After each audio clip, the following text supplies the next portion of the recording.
Pros and cons of doing a film is sometimes a necessity for either a commercial entity or if somebody's trying to promote a kind of storyline on Stephen's life and the family life in Newcastle and how big the Sayers name carries itself in Newcastle and different things like that. When Ray Bird done The Wee Man, it was a Scottish movie. It was to do with kind of localised stuff, but depending on the pros and cons, it's the same as a book. There needs to be a passion for doing the book. There's a message that's got to be conveyed somewhere without the finger pointing and telling people what to do. And it doesn't necessarily follow that whatever's in a book will have enough time to explain in a film. So it depends on the director's artistic element to keep the attention of the audience and the thread of the story and the continuity of that story for 120 minutes without the storyline disappearing. The benefits is it allows you to tell your story.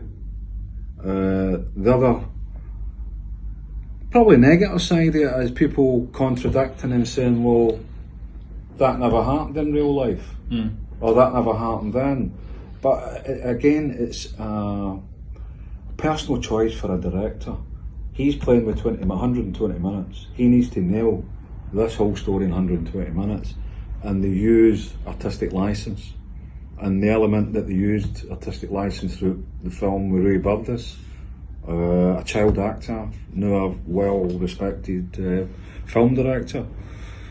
It's something in which each and every individual director wants to stamp their own kind of signature, for want of a better explanation, on any production that they're doing. The benefits, you get to outline your own story. The negative part of it is the criticism. That wasn't in the book, or that wasn't true. And to be fair, the artistic license, there's never one single movie ever been made that's been totally accurate, purely because of the timescale. But with Stephen's story and the family story and the Sayers stories, I find whoever takes this on will still find that similar problem. And the similar problem is, how do you condense a family life, never mind an individual life, into an hour and a half? So it's something in which I know Stephen, I know the family, and it's a worthwhile tale of an education for a younger audience to maybe sit and watch it and say, I'm not going through that for a life. And the glorification of gangsterism is, we want to take the G out of the gangsterism, not to call it gangsterism, but taking all this element of the media hype for the 1920s jargon, the prohibition era, the Emperor of Carntyne and the Godfather, and where did they get the names? So it's to do with how the media have been used by the authorities to tell the public, usually by a header, gangsters. It usually starts with that. So the reader's teed up anyway, just that word, or hardman, or whatever they call it. If you strip all the words out and you read an article, it becomes nothing. When a director gets a pictorial view on a human life story, a family story, a bigger element on survival, and how did it take maybe an impoverished environment to put food in the fridge, pay the bill, keep the roof over your head, up and going. So there is a crime element to it, but it's not something in which it's right to glorify these certain elements. It's something for, I'm not being a hypocrite when I say it, but when I was involved in crime and getting the money, it was good.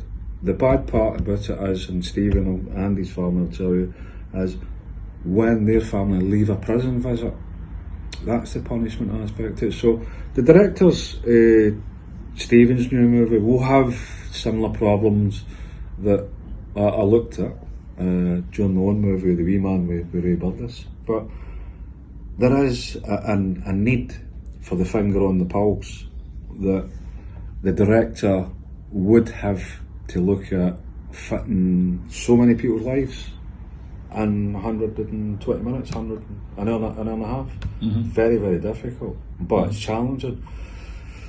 Regarding the pros and cons again, Steve, it's one of these things where if it's worthy of an attention from an audience, they'll do it. Mine was a Glasgow-based East End story that went to a national, Scottish national level, and then a UK level.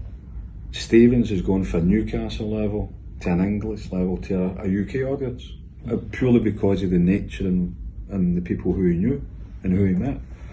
It's something in which I've seen some documentation with Stephen. I don't want to spoil anything at all, other than the fact that watch this space. It'll be one of these unsung, down to earth, kind of raw for what I've read, and something that I would watch anyway.